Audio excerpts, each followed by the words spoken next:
Mosiah chapter 13. And now, when the king had heard these words, he said unto his priests, Away with this fellow, and slay him, for what have we to do with him? For he is mad. And they stood forth and attempted to lay their hands on him. But he withstood them, and said unto them, Touch me not, for God shall smite you, if you lay your hands upon me. For I have not delivered the message which the Lord sent me to deliver, neither have I told you that which ye requested that I should tell. Therefore God will not suffer that I shall be destroyed at this time. But I must fulfill the commandments wherewith God has commanded me. And because I have told you the truth, ye are angry with me. And again, because I have spoken the word of God, ye have judged me that I am mad. Now it came to pass, after Abinadi had spoken these words, that the people of King Noah durst not lay their hands on him. For the Spirit of the Lord was upon him, and his face shone with exceeding lustre, even as Moses did while in the mount of Sinai, while speaking with the Lord. And he spake with power and authority from God, and he continued his words, saying, Ye see that ye have not power to slay me. Therefore I finish my message, yea, and I perceive that it cuts you to your hearts, because I tell you the truth concerning your iniquities. Yea, and my words fill you with wonder and amazement, and with anger. But I finish my message, and then it matters not whither I go, if it so be that I am saved. But this much I tell you, what you do with me after this shall be as a type and shadow of things which are to come. And now I read unto you the remainder of the commandments of God, for I perceive that they are not written in your hearts. I perceive that ye have studied and taught iniquity the most part of your lives.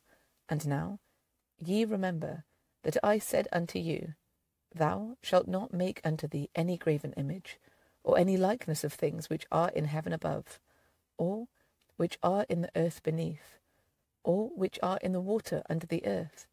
And again, thou shalt not bow thyself down unto them, nor serve them, for I the Lord thy God am a jealous God, visiting the iniquities of the fathers upon the children unto the third and fourth generations of them that hate me, and showing mercy unto thousands of them that love me and keep my commandments. Thou shalt not take the name of the Lord thy God in vain, for the Lord will not hold him guiltless that taketh his name in vain. Remember the Sabbath day to keep it holy. 6 days shalt thou labour, and do all thy work. But the seventh day, the Sabbath of the Lord thy God, thou shalt not do any work, thou, nor thy son, nor thy daughter, thy manservant, nor thy maidservant, nor thy cattle, nor thy stranger that is within thy gates. For in 6 days the Lord made heaven and earth, and the sea, and all that in them is. Wherefore the Lord blessed the Sabbath day, and hallowed it.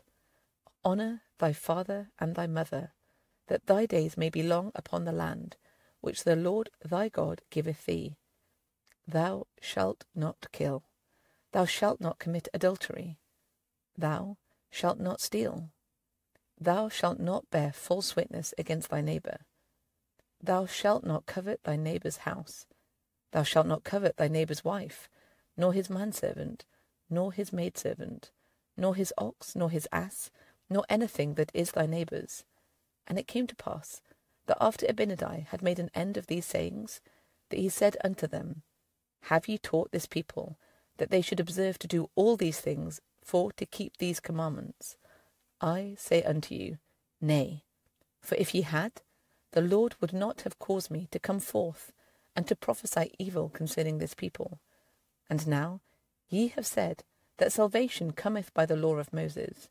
I say unto you that it is expedient that ye should keep the law of Moses as yet. But I say unto you that the time shall come when it shall no more be expedient to keep the law of Moses. And moreover, I say unto you that salvation doth not come by the law alone. And were it not for the atonement, which God himself shall make for the sins and iniquities of his people, that they must unavoidably perish, notwithstanding the law of Moses. And now I say unto you, that it was expedient that there should be a law given to the children of Israel, yea, even a very strict law, for they were a stiff-necked people, quick to do iniquity, and slow to remember the Lord their God. Therefore there was a law given them, yea, a law of performances and of ordinances, a law which they were to observe strictly from day to day, to keep them in remembrance of God and their duty towards him. But behold, I say unto you, that all these things were a type of things to come. And now, did they understand the law? I say unto you, nay, they did not all understand the law, and this because of the hardness of their hearts. For they understood not that there could not any man be saved, except it were through the redemption of God. For behold, did not Moses prophesy unto them concerning the coming of the Messiah, and that God should redeem his people? Yea, and even all the prophets who have prophesied ever since the world began, have they not spoken more or less concerning these things? Have they not said that God himself should come down among the children of men, and take upon him the form of man, and go forth in mighty power upon the face of the earth? Yea, and have they not said also that he should bring to pass the resurrection of the dead, and that he himself should be oppressed and afflicted?